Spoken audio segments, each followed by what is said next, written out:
want to understand the universe, think in terms of energy, frequency, and vibration.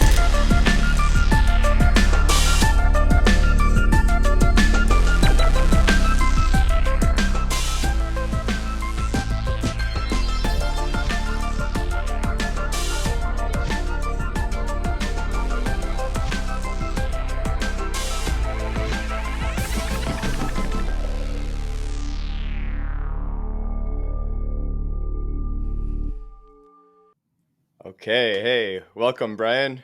So glad to have Thank you with you. me. Thanks, brother. Yeah. Super stoked to be here. Appreciate you having me on. Absolutely. So I've given a little intro before to listeners about who you are, but how about you give your version? What's your current way of representing who you are and what you do? It's a great question, man. So I'm going to say this. It sounds a little pretentious, but I really consider myself a story keeper, a keeper of stories, right? Even way more so than a storyteller, which I definitely am, an artist, a creative, but I really consider myself a keeper of stories. Front facing, I am a associate marriage family therapist, entrepreneur, writer, athlete, artist. Spent 5-6 years working professional TV. Have since segued into more writing, the mental health stuff, etc. Um, but yeah, many different things, many different hats, but I struggle with the labels and the identifications today. I can absolutely acknowledge the reality that I'm a keeper of stories, and I'll end it at that. Very cool. That's a unique way to put it. Um, Story is something that often you wouldn't necessarily think of as a key component of someone who has a main background in psychology and therapy. But you and I share the interest in thinkers like Jung, of course. So that brings story and myth into into play quite a lot. Um, Absolutely. could we give a little bit of a synopsis of what the background is regarding? Well, maybe we'll save somatics a little bit. Let's jump further back. Could you tell us about your personal um, origins in your academic studies? How you started off and what drew you to that? Yeah, absolutely. I was always just a voracious reader growing up. Really started with fantasy books, Star Wars, Lord of the Rings, the Harry Potters. I mean, I read like 60 something Star Wars books when I was in elementary school. It was just an insane reader. And so when I was 20 years old, I pulled myself out of college to go to a wilderness therapy program. So I was struggling with some substance use, emotional issues, chaos, right? And so pulled myself out, moved to Hawaii. I lived and worked on an organic farm in Hawaii for about 4.5 months, individual therapy, group therapy, etc.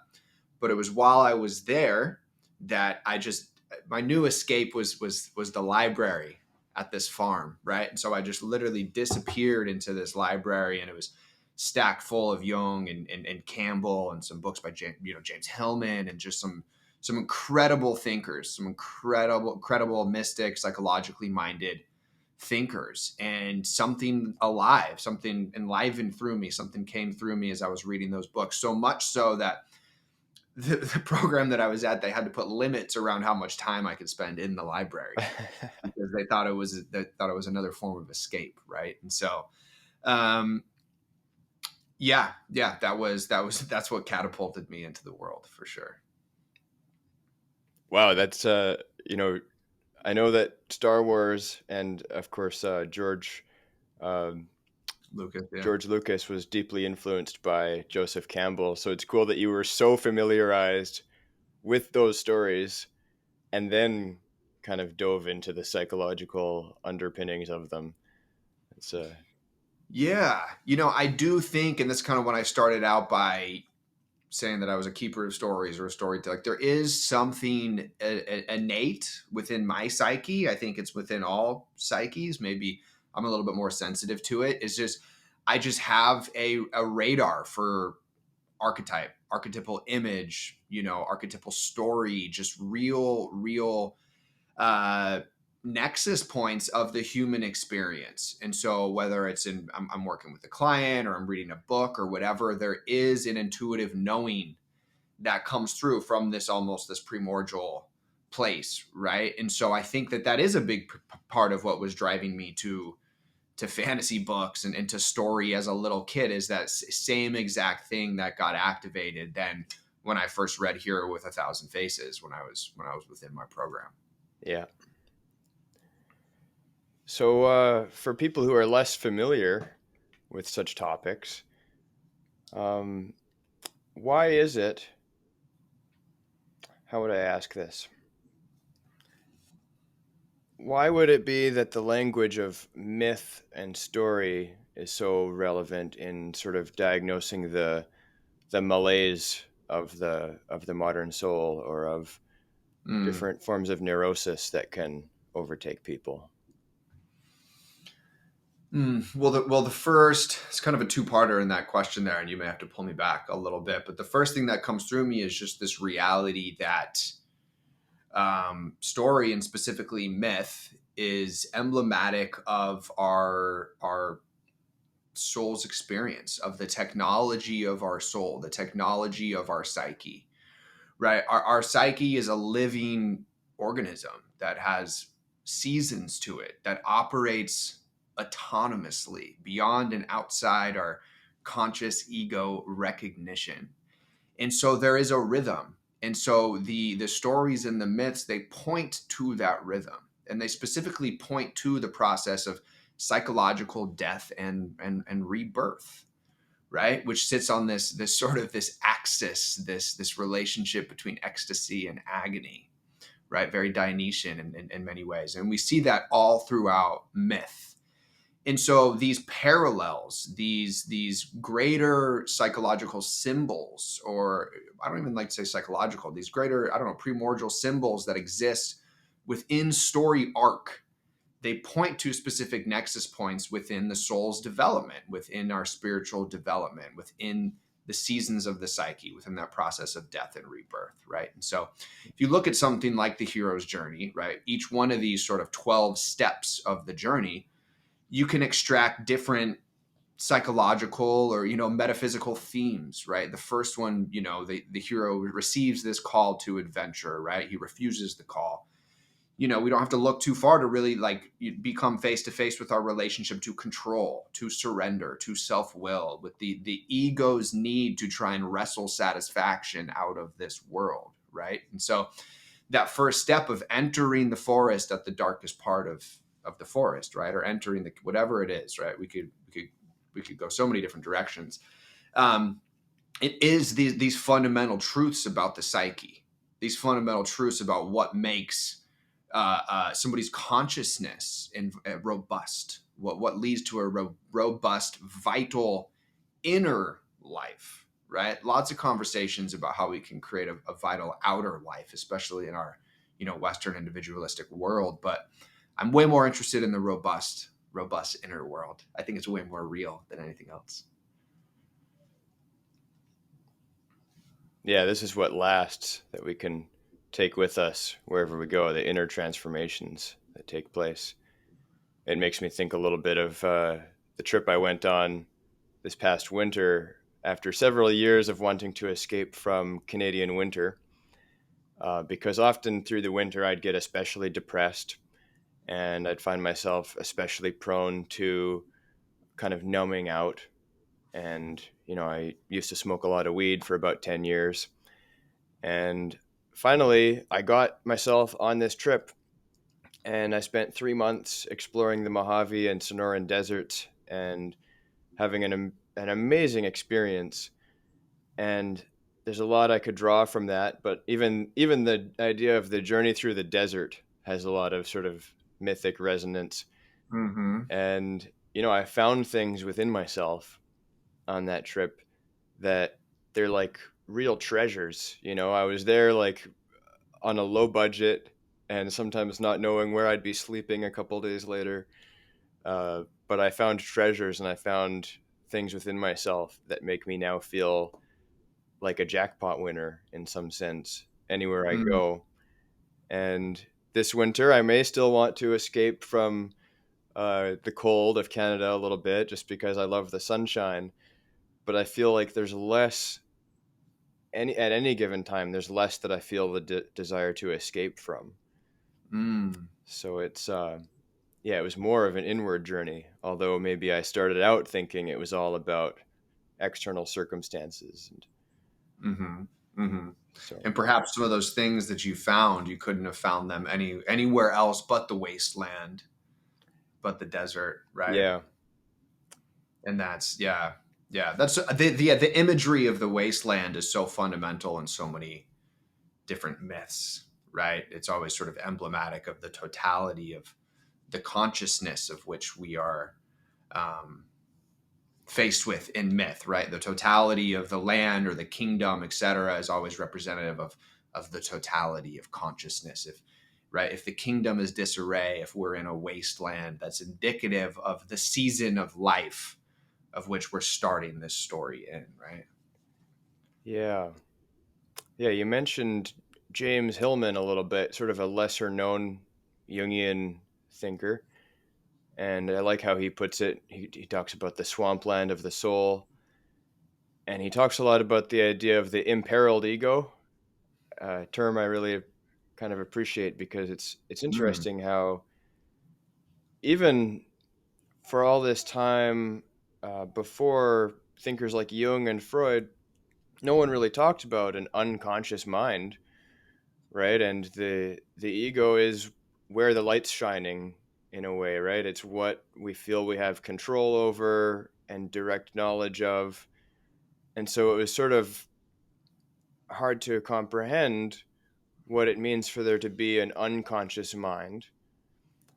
And now you've also talked about how in modern times there's lots of talk about the mind body connection, and yet you would refer to it more as the body mind instead of a connection between two things.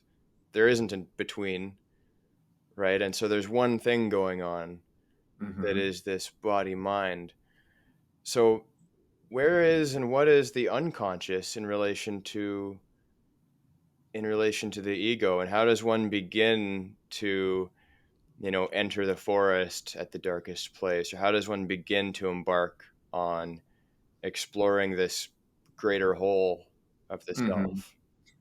Yeah, like I'm always really conscious of the language that I use, right? And I'm such a big believer in like pragmatism, right? And so I try and be really conscious around like communicating things in a manner that works, in a manner that's practical. There's avenues to get abstract, and like we can dance around the psychological language. Like I could try and look impressive here and break all that down, and we can do that, right? I have so many different ideas, but on such a base level, the number one thing that folks need to really, really come to terms with is the limitations of their own thinking, right? And especially when people come to me.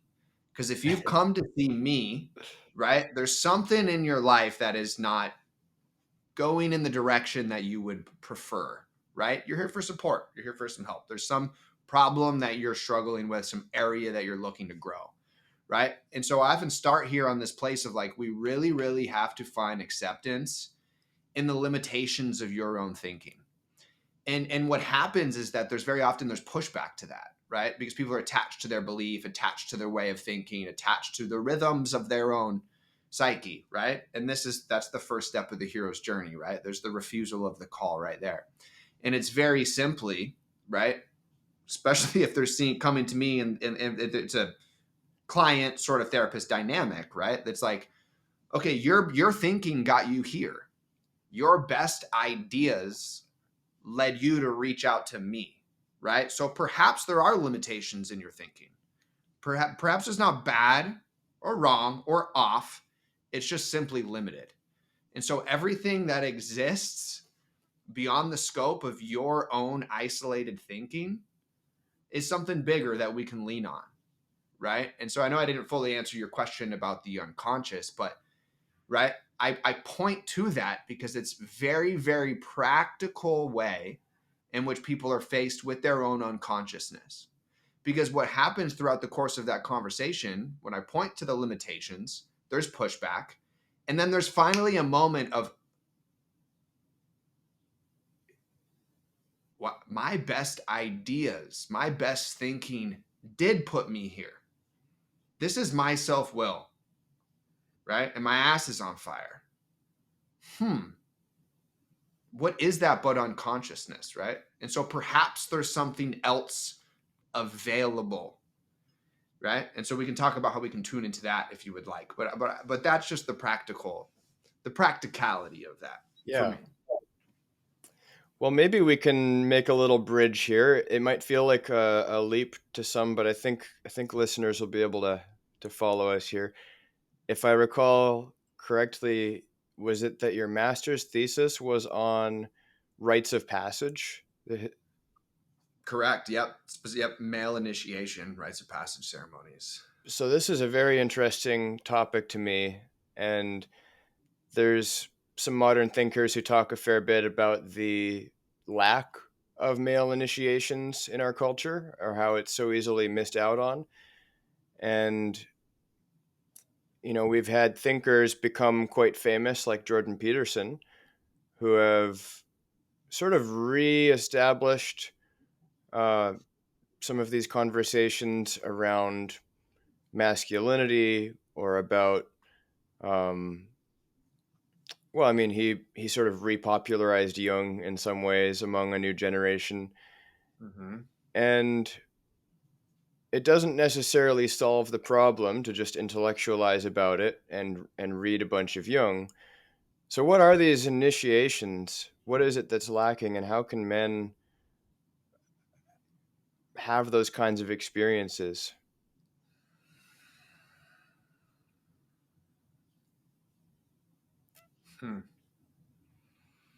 Yeah, I think that there are different categories of initiation that exist in modern times, right? And I think that is what was so I'm just like sensitive here, cultures, language, etc. But what was what a lot of the indigenous cultures got so right about a lot of these processes and these procedures is that it's not just individual, emotional, collective, spiritual, etc. It's all of these initiations sort of built and baked into one, and we're kind of left with our own devices and kind of trying to approach and handle each individually.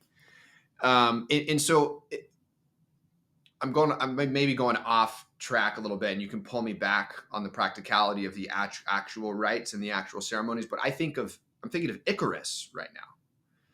I'm thinking of the myth of Icarus, right? Flying too close to the sun, right? People assume that story is about hedonism, is about excess, is about getting burned, about flying too close to the sun, right? That's not accurate. The story is really about Icarus and his father, right? Daedalus, I think is how you pronounce his name. And his father sort of being the symbol of society at large, of the culture, of the society of which Icarus is within, right? So the father gives him wings, right? And what are wings but spiritual tools, right? Means to fly, right? We don't need to look any further than the symbolism in the birds or the angel, right, et cetera, to understand that like flight is emblematic of transcendence, of spiritual flight, right? And so Icarus received these wings, but he receives no ethos, no understanding on how to properly use these wings, use this energy, channel, work with, what the boundaries are, how to properly approach and develop an ethos in relation to power, especially spiritual power.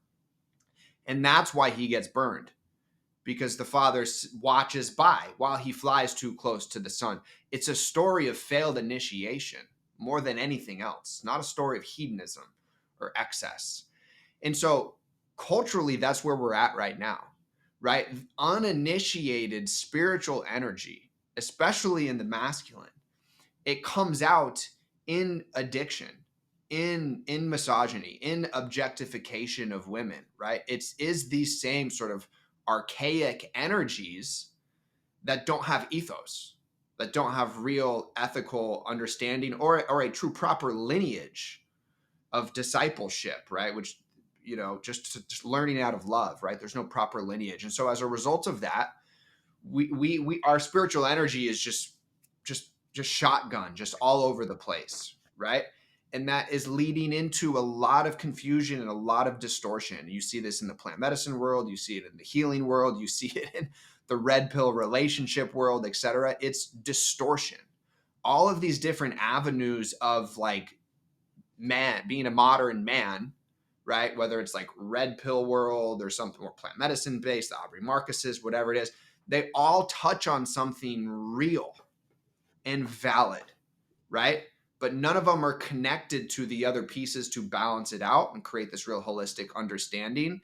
And there's no real ethos culturally. And so I think that is probably the biggest bottleneck, you know? I mentioned Jordan Peterson, and you interestingly enough brought up how a lot of indigenous cultures had it right when it comes to initiations. And I have a very strange, unique connection with Dr. Peterson in that I sort of serendipitously became friends with an indigenous wood carver.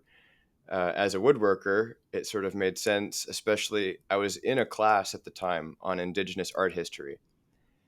And there was a lot of academic papers about the history of specifically the Canadian government and its relationship with the West Coast Indigenous peoples here. But I thought, what better way than to go to the source and ask questions from an Indigenous artist? And I realized this man who Jordan Peterson had mentioned in some of his talks, Charles Joseph, lived very near to me. So I reached out and he said, come on over. And so I went and visited him.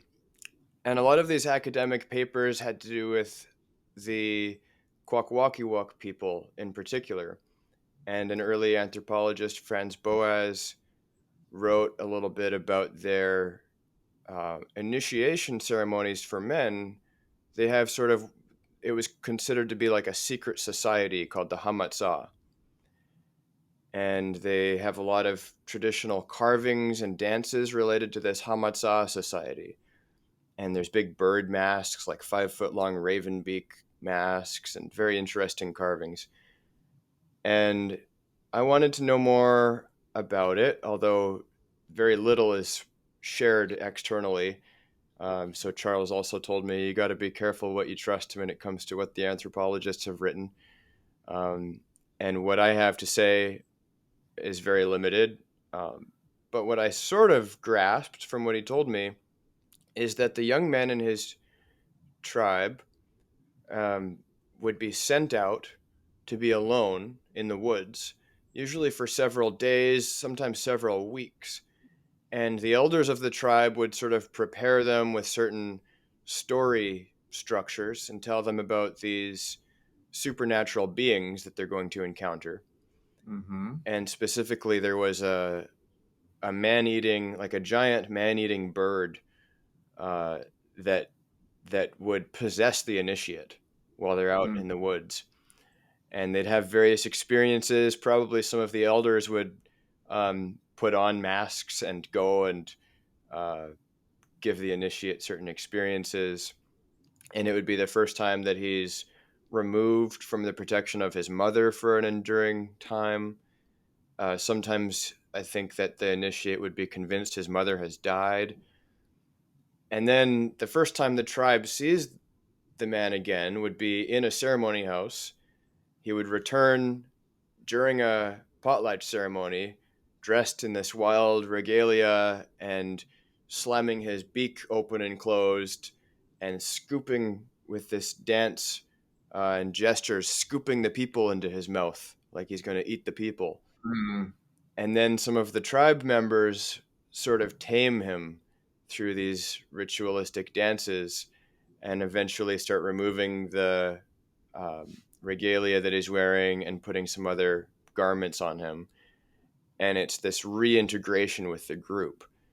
So he's Yeah. gone out alone and sort of completely embodied this like barbaric, monstrous part of himself. Yeah. And then still has to go and learn how he can one day be a chief with social responsibility and self-control. Mm-hmm. So very strange way for me to learn from Jordan Peterson some of this Jungian stuff, and then go and meet his friend. They've been friends for like 30 years, and be given this very direct encounter while he's carving a big raven beak, telling me about all this. That's incredible. Yeah.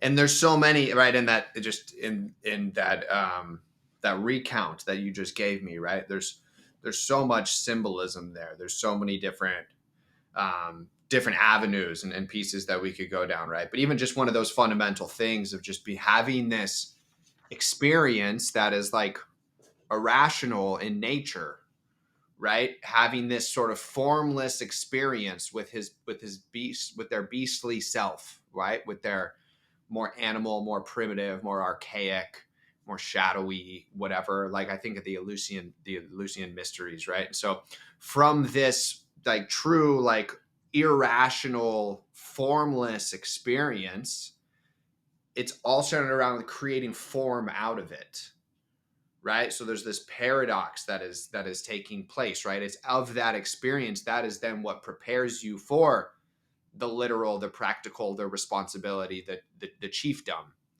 right? And so this paradox, these paradoxes are riddled all throughout initiation, all throughout ceremony, all throughout, these story in general. And so one of these primary paradoxes that is found within rites of passage and initiation is the removal of the acculturation, right? So you sort of remove the lens of the culture of which you're within. That's like the madness. That's what a lot of this symbolic sort of poetic action is designed to really disorient the initiate's relationship to the collective and kind of remove that lens of self. It's like this act of kenosis, this self-emptying. And as a result of that disorientation, something bigger comes through, right? And they refer to it as like the numinous, coming from the Latin word holy, numen, the numinosity, the state of like rapture. It's irrational. It's ecstatic. And so that only comes through the disorientation, through the kenosis of the self-emptying. And then from this experience, they touch something bigger than their culture and then who they were. They touch the numinous. And as a result of that formless experience, then they're able to come back and refine and reconsolidate their role in culture. Only through having that gnosis with a G, that experience of the numinous, then are they able to actually define their meaning and who they are in relationship to their people. Yeah. Yeah. I think my early encounters with the sort of disintegration of cultural lenses would be that as a young man, I sort of haphazardly discovered psychedelics, plant medicines, and didn't have a lot of container for those experiences. I was a very experimental young guy, and probably lucky that as wild as I was, everything went fairly well. But I discovered Terence McKenna on YouTube and thought, well, I liked what it was like to smoke some ganja and listen to Pink Floyd. I got to try these mushrooms out. And then I started having experiences with mushrooms that were revelatory and revealing this ground of being way more expansive than this sort of narrow lens that I'd seen the world through. And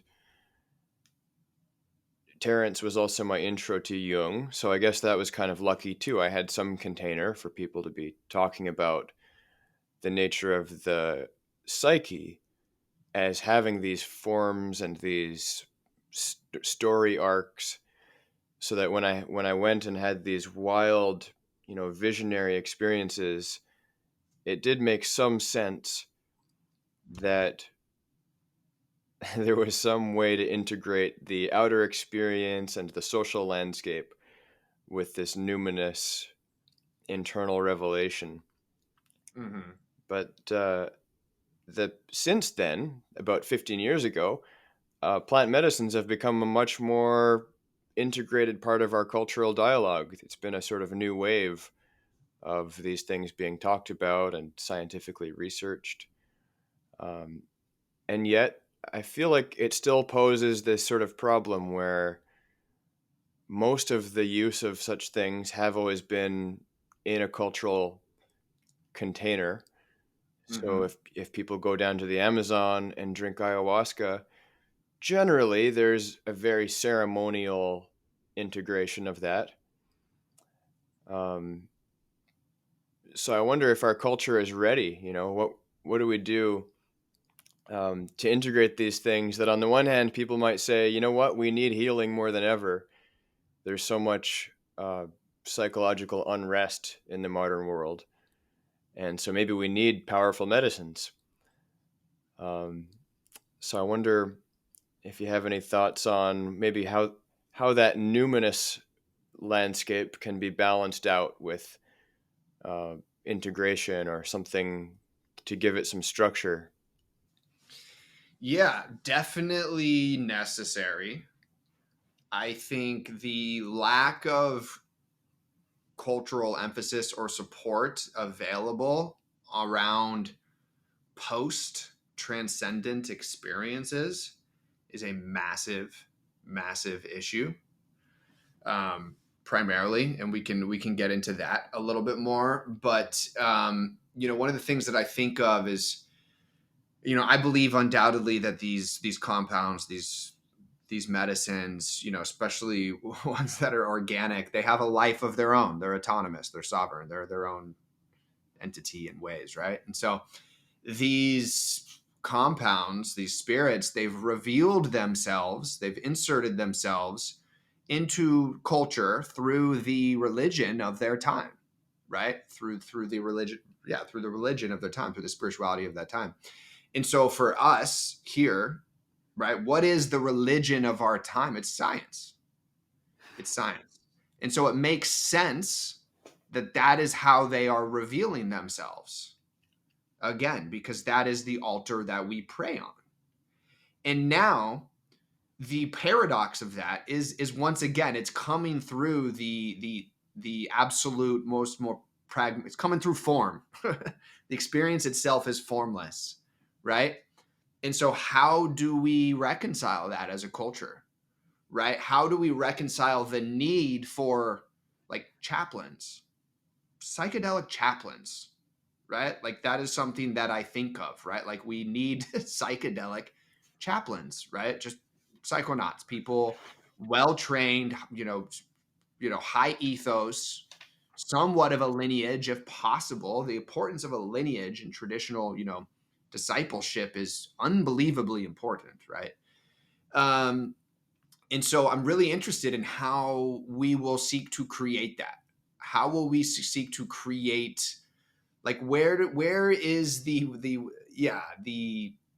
scientific Western version of embracing the formlessness, and what does that look like, right? But it's clear, it's fun, it's clear that these experiences, this relationship between like madness and sanity or formlessness and form is fundamental to civilization. Absolutely fundamental. The need for trance, the need for ecstasy, the need for the formless. Again, we look at the Greeks, right? You look at Stoicism or Marcus Aurelius. Like all of these people had experiences of madness, of formlessness, right? In the Eleusinian mysteries. And it's only as a result, like they, what is credited, the that is what is credited, right? Within like ancient Greece. It's those experiences that allowed them to be such titans of intellect and philosophy and etc. Anyways, I'm a little all over the place, but yeah, you get what I'm saying. Yeah.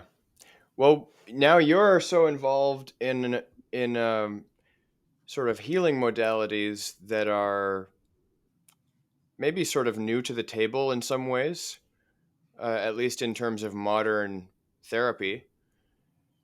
So I think we should talk a bit about the somatic work and the role of the body and how you discovered all of this. Where do you think it's going?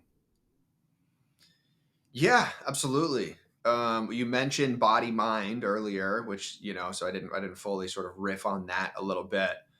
Just want to be clear, like that's not my term. I stole that, right? We stand on the shoulders of giants. So Candace Pert, who was an early woman in the world of neuroscience, she even has like this nickname title, the goddess of neuroscience, right? She was really doing a lot of research on the endocrine system, et cetera. Anyway, so she's the one who coined body mind, right? And so it's this reality that, yeah, it's not mind body connection that infers that there's two separate systems that are connecting, right? So it's really one central unit.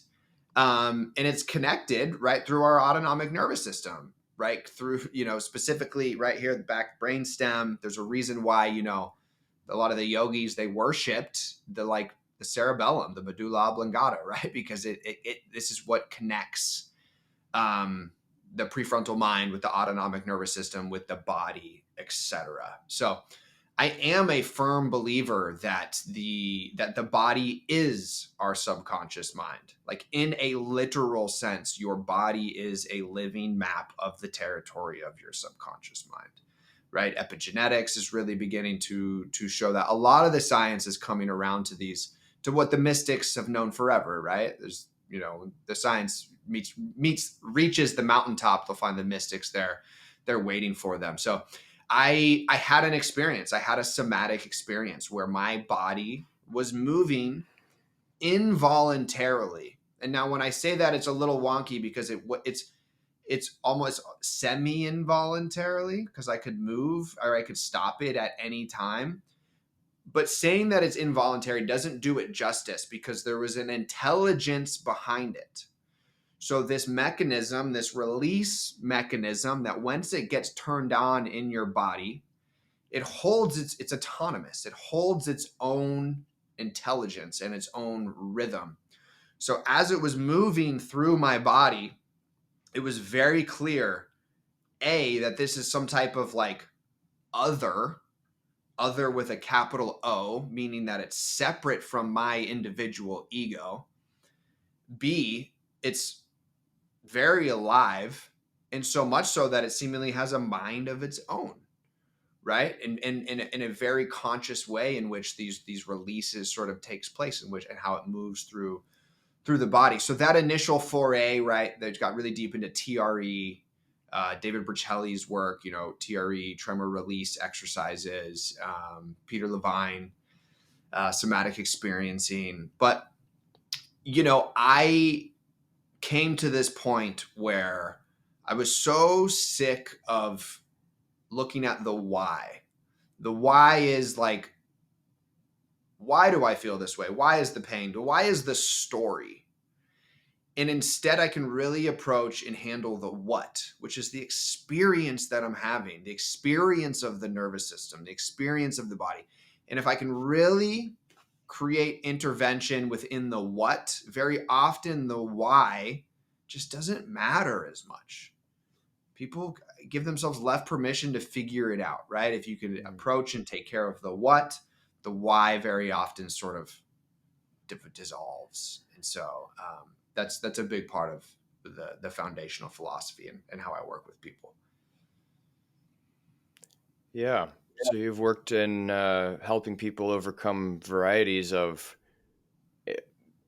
forms of unwellness, pain, and addiction, and anxieties. And so, what are the mechanisms of that? Like what is it that, let's say, for chronic pain, because I have my own story with having chronic pain in my back for a long time. And partly through doing some somatic work with a therapist, that seems to have released, and it felt like something that was physically wrong with my body. Like it Mm-hmm. felt like something was very much Structurally, misaligned. What was that? structurally, right? Is Right. that what you're saying? Yeah. Yeah. So how can how did this happen to me? How did this heal? So my girlfriend would actually be way better to talk to about this because this is her area of expertise, right? So, but without a doubt, right? So many of these symptoms or disorders, etc., are like neuroplastic or adaptive or learned or whatever. And so, from my limited understanding, right, because this is not my area of expertise, but this is how I think of it. Okay, so we have this primary skill of interoception, which is super, super fundamental to somatic therapy and really to life, right? And interoception is just our ability to understand and interpret our internal bodily signals, our inner world, right? You close your eyes, you go into meditation, you put an eye mask on, which is what I like to do. You're in the world of interoception. So what happens is we have a lot of feelings, sensations, rhythms that exist within our body, within our interoception that we're not conscious of. Okay. And so, what the brain does as this sort of predictive organ is it will actually associate those feelings, those sensations, those experiences in our body, if we're not highly conscious of them, they're not integrated, it will simply associate those sensations as a threat. So I'm here, my eyes are closed, I'm in interoception, right, I'm in my inner world. The subtleties of my inner experience, there's a part of my brain that is registering those as a threat because they're connected most likely to emotions that we are suppressing, right? And there's almost nothing more terrifying to the brain than suppressed emotion. And so the process of somatic tracking is this process of re-embracing the sensation of our inner world and reorienting and reframing constantly around it not being threat, around it not being something to clench around, right? And so this oscillatory relationship between contraction and expansion is really, really fundamental in somatics and in life, for me, in my opinion. And so I don't know what your process was for you, if you did somatic tracking or for what that looked like, etc.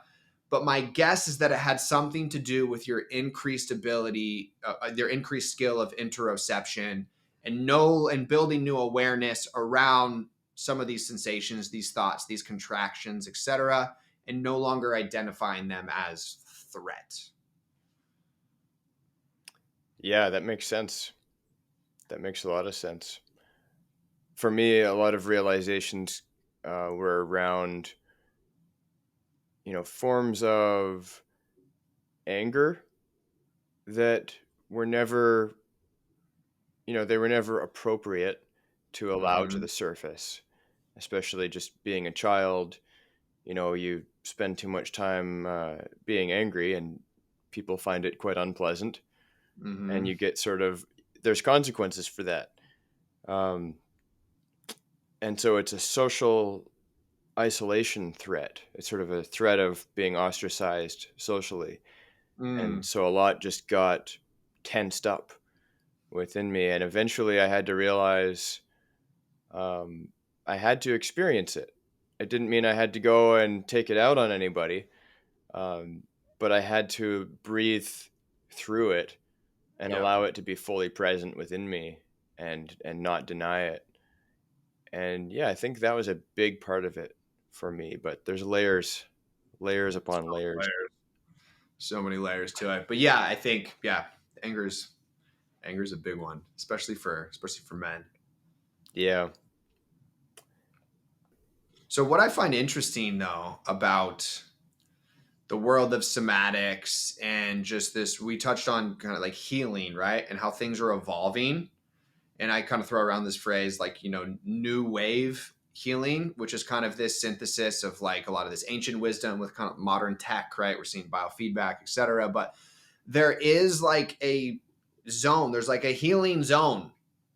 There is like a line that if you can cross, right? It's an imaginary line. I don't know. There is a zone that when your system enters that zone, it's not just emotional, it's not just physical, it's not just mental, it's right, it's all of it. It's this whole complete holistic, one unit that really begins to regenerate, like in the truest sense, like regeneration is available.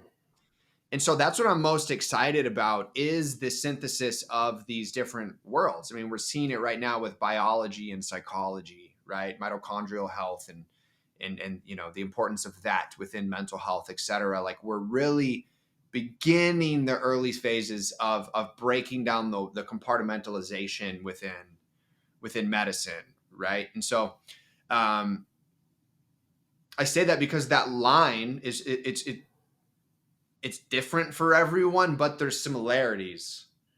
And that's what's really compelling, right? And there's so many different tools to get there, but there is a zone, right? I call it enter the healing zone. That's a thing for sure. And on the other side of that, in the truest sense, there's this process of like regeneration, right? Like the body is designed to regenerate. The psyche is designed to regenerate, right? From the dissolution. So, yeah. Yeah, this is exciting. And you are kind of finding some new ways to share that information and to reach people. So you write a newsletter, you write short posts on X that I've been appreciating for a year or so now since I found you. And writing is to me, it's something that can also be very relevant to the healing process because it allows you to reflect on your own thoughts in a way and sort of dive deeper into them, um, build on them. So, what's the role of writing in your life? How did you become a writer? Yeah. I didn't even know I was a writer, but I'm undoubtedly a writer because I'm a thinker. And there's a direct correlation there. It didn't really make that connection. And there is nothing like writing for the process of integration, for the process of consolidation, right? And I read a book in my grad program, which I have here behind me. It's called Writing as a Way of Healing. Really, really beautiful, incredible book. And there's something so unique, whether it's pen to paper on a keyboard or whatever, right? But it slows you down. It creates space for novelty within our own thought process. And I don't remember what the number is, but 90 whatever something percentage of our thoughts are the same thoughts on a daily basis.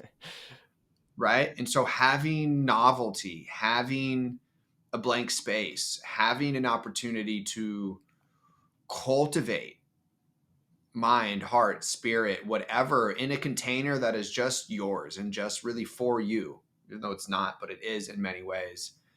I've just found that I have a lot to say. And I wasn't aware of that. And I wasn't aware of how impactful it could be until I started writing online and I started getting these messages from people. And I still get them. And I'm like, what? This is weird to me, I'm still like early in the craft. I'm really still early in the craft, but there's something happening through me and with me currently that is very, very alive, and it's deeply, deeply connected to writing, without a doubt.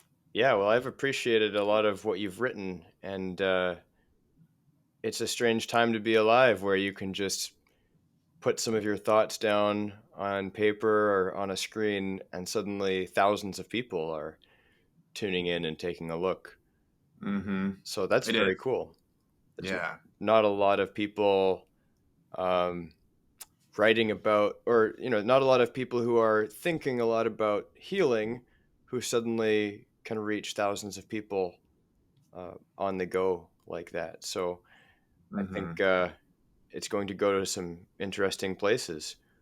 And there's this sort of whole new, relatively new topic of the creator economy space as a way for people to sort of, it's like a new decentralized education system is forming. And there's all kinds of different tangents on that and ways to define what is the creator economy. There's podcasting. Here I am. Here you are, part of it right now, and writing on the internet. But we're going to be partnering up with something in that regard. So we're hosting a convention in Vancouver next year, and you're going to come and speak. And it's about the creator economy, but you're going to speak probably a lot about more specifically your work and the topics that you write about. And Yep. I think that'll really serve people who are looking to build creator businesses, because it's very easy to sort of become disembodied and um, obsessed with content in a way that takes you out of the body, um, focusing so much on metrics and gathering attention, and yet at the end of the day, this is really about solving problems. And the specific ways that you've been able to solve your own problems and other people's problems are the reason you've been able to build this audience who's attracted to what you're doing. So it'll be very cool to see the impact of that. I'm so excited. I'm, I'm super excited. Yeah. Um, I love the intersection, right? Business, money, philosophy, mental health, etc. Right? It's like life's a pattern, and once you see that pattern, right, you have so much more understanding. Like, right, once you understand, I'm not saying this is me, but like once you understand one thing deeply, you kind of understand all things, right? There's such a metaphor to it. And so yeah, I'm excited. I'm excited. I could definitely I have many thoughts about the creator economy and where how it's going, and especially within my profession, right? I mean, when I decided to get out of private practice and start writing online, and I'm doing all this online, and I used to own a sober living. I've sold that, and a lot of these other therapists, and it's like, what are you doing, dude? This isn't what we, this isn't what we do. And then it's a year later. How did you do it, Brian? Right. Yeah. And so there's for a long time, there's been a need for a bit of a renaissance in the healthy helping professions, right? Because I was seeing, I don't know, 20, 25 people a week and just dying, just like spiritually, emotionally, just, it's like, there has to be a better way. I can help more people, be more useful, and feel better all at the same time. I can maximize profit, impact, and purpose all at the same time. And I'm fucking dead set on finding the avenue to do that because I'm stubborn as hell. Yeah, I've heard a lot of people in the healing professions kind of express some grievance over how much they have to charge people to make a living. Like, you can only spend so much time in a Exactly. day working, and so you can only see so many people. You can only help so many people, and you've got to make enough to pay your bills and all that. So, Yeah. yeah, the idea that you can sort of leverage it in a new way and be rewarded better for it while helping more people is a special thing. So, Mm-hmm. how did you do it, and what? And maybe you could bridge this not just to people in your profession, but because my audience will consist of lots of people who are still finding their way as beginner creators, including myself, figuring out what exactly is my, you know, quote unquote niche, uh, Mm-hmm. and how do you build an online audience and business? Yeah, man. Well, A couple of the fundamental things that I've learned. Okay, well, first off, the best part of this whole journey for me hasn't been monetary, hasn't been attention, hasn't been any of that, hasn't even been in like the freedom of setting my own schedule and like, like I didn't work at all yesterday on a Wednesday. Like what a gift. But that hasn't been the best part. The best part has been the people that I've met and the relationships that I've made. Right. Without a doubt. The thing that I've really, really learned and had to learn this the hard way a little bit, right, is that you want to attract a community and not a crowd. So if you're chasing virality, if you're chasing metrics, right, like I had a chunk of time there where I was kind of chasing virality. It was strategic, very much so. But I found out I was attracting a crowd and not a community, right? And so you want opportunities to come to you through partnership, not necessarily just reach, right? So it's social media for a reason, right? If you are a relational being, which a lot of people in like the healing professions or in some of these interests, like, you and I, like we're relational beings. I guess I can't speak for you, right? But be a relational being online. That's how you win. That is how you win, without a doubt. On top of that, people ask me this all the time about growing or content. And it's, like I have so much advice. It's not my lane. I'd point people to Dan Coe or Nick Huno or elsewhere, et cetera. The reality is, and this is what I've had to tell people, is just the truth, is that you won't be able to do what I did. It's only because I'm a therapist, so the credential is super useful. But, and this is what I tell people who are younger and starting out, and I don't know where, how old you are or whatever, but go get life experience. I had such a leg up because I was 33 when I started, and I had so much life that I could talk about, and I didn't have to look far for content because I love education. I'm such a reader. I'm so interested. I'm so curious. And so those were my advantages. So it sounds even a little wonky as it's coming out of my mouth, but get a shit ton of life experience. Get really, really clear on what you actually enjoy, because you're going to have to talk about it nonstop, right? Like I love somatic therapy. I've had to talk about it again and again and again and again and again and again and again. And so if I didn't love it, right, there'd be a big issue there. So if you're really clear on who you are, if you're really clear on what you love, you've already got a leg up. Now, none of that has to do with content. That's just about you and your essence, right? The more you can develop yourself and speak from that essence, that's what's priceless. It can't be replicated. It can't be contained. It can't be bought. It can't be purchased, right? And then really trust your readers. Understand that they're both smarter and dumber than you think simultaneously and often in the same body, right? And so, right, like that's a weird paradox too, but really, really trust your readers and really trust the iteration from the feedback. Trust and understand that it's another human being on the other end of the keyboard there, whether they're going through your course or reading your content or whatever. So TLDR, none of this was probably that that useful, but be a relational being.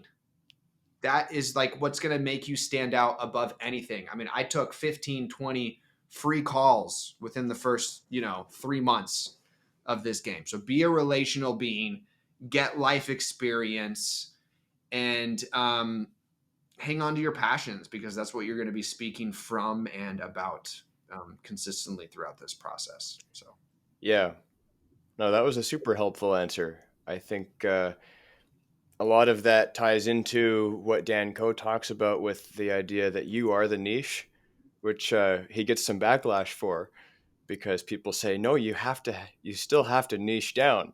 And he's like, well, I'm not saying not to niche down. And it's what you're saying with having all this embodied life experience is sort of like whatever main topic you might want to mostly talk about, the way you're going to talk about it is it's given shape by all of the experience you have in every different aspect of life, right? So Mhm. if I was to just talk about um, where, like, if someone chose somatic therapy, well, they could just reiterate a bunch of what's been said and basically copy what's been said, because there's lots that's been said. But the reason someone wants to go to you is, like you're saying, you're a relational being who you have all these different facets of being a human being filtered through this particular topic. And so Mhm. it's each of us being incredibly unique and relating to each other in very specific ways. And so I think that's super And valuable. on a more practical sense, right, with this whole topic of niching down is like, let the feedback let your audience niche you down is what I'm trying to say, right? Like, I had no intentions of writing or creating an offering around somatic therapy. I just started writing about it and talking about it because it was a part of my life. And every time I did, I would get 10 DMs. What is somatic therapy? Da, da, da, da, da, right? So, like, I let the iteration of being in the act of creating and expressing inform how I was niching down, right? I made 5 posts about masculinity, 5 posts about somatic therapy, right? The data was clear. Okay, there's something here. Let me follow that, right? And so being willing to like adapt and evolve and iterate based off of the very real data, um, that is what's most useful. And Dan Coe talks about that a lot too, right? People get online and they're like, I know exactly who I am and what I'm going to say and what my content is, and da-da-da. And great, yes, and Yeah. always have a yes and. Yeah. I know you also did a podcast interview with Dan. So I would point people to that for more on the topic of Yeah, how to yeah, how to figure this stuff out. That was a great exactly, conversation. exactly. Yeah, thanks, brother. Well, Brian, I know that you've got some things to attend to after this call, but yeah, I really appreciate this time together, and I'm sure we'll have future conversations, and we'll meet in person less than a year from now. But anything you want to leave people with in terms of maybe where to find you, where to find out more, and Yeah, what you most want to yeah. share? Well, thank you for having me on, Jesse. I mean, it's just been great. So many, like, I feel like we just skimmed over so many of these different topics, right? Like the deep dives will have to come in due time, whether that's with the cameras recording or not, because I want to hear more about you and your story as well too. Yeah. Um, for me, yes, I'm really focused on Substack right now. So I am in the early stages of writing a book. Actually, been meeting with the gentleman who's helped Dan do his, which has been super great. It's been pointing me in the right direction there. And so I am in the process of of starting to drip out some essays and some pieces around the book topic, really with the intention to get feedback from my readers. What's working in the narrative, what's hitting, what's not, etc. So Substack is a huge focus for me for the next couple months, right? You can find me on Substack. You can be a part of this process with me as I write this piece and go on a deep dive with me. Outside of that, yeah, I mean, I have obviously my somatic work. I do one-on-one client work. I have my do-it-yourself courses as well. But have been kind of taking a little bit of a step back from some of the monetization from the work, etc. I'm just really, really approaching life and my work way more as a creative and as somebody who's playing more of a long term game. So my DMs are open. As I said, I love chatting with people. Hit me up, X, Substack. If you want to support, Substack's a great place to do that. Okay, so to listeners, go ahead in the description below and click those links to find his Substack and YouTube, and hit the like button so we can get this shared with as many people as possible. Thanks Absolutely. everyone for tuning in, and Brian, I'll look forward to talking more anytime. So Thanks, brother. I appreciate you. thanks, man. All right, that's a wrap on episode 12. Thanks so much Brian Maierhofer for guesting on the show. That was a great conversation. Thank you, listeners. I hope you had a good time and got some value out of that. I will likely have Brian on again in the future to go deeper on some of those topics. There's a lot covered there. So get your butt to the Creator Economy Convention in Vancouver, BC, Canada, next year, June 5th to 7th, 2026. Tickets are on sale now at an early bird special because the event's still 8 months away, so you early birds are going to get some special rewards.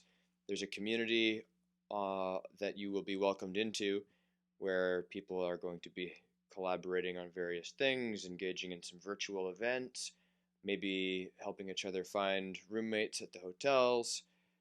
And tickets are $345 US right now, which is including 3 meals, 1 meal for each of the 3 days, and full access to the 3-day event. Now you'll have to figure out hotel rooms. There are special rates that we've organized with the Sheraton Vancouver Airport Hotel, where the conference is held, and also the Marriott Hotel just next door. So when you get a ticket, you'll get access to those special rates. The hotel's got a 24-hour gym. It's got a heated pool open till 10 p.m. It's going to be an incredible time. We have Dan Coe delivering a keynote masterclass. We have Brian Maierhofer. We have spiritual teacher Dan Goldfield. We have Jack Moses. We have Talon Simmons, the ghostwriter who built a $500,000 ghostwriting business and is now building a 7-figure ghostwriting agency. And we have, who else? Kieran Drew, the ex-dentist who's made $1 million or more now writing on the internet. So lots of really cool, exciting speakers. Kimi Honora, who is an expert on the topics of neuroplasticity and also a very successful person in the creator economy business world. So looking forward to meeting all these cool mentors in person, hearing from them, and meeting all of you listeners who happen to make it out. So I won't ramble on about it any longer. Just go to thelivinginternet.com or click the link in the description and get your ticket, and I'll see you there.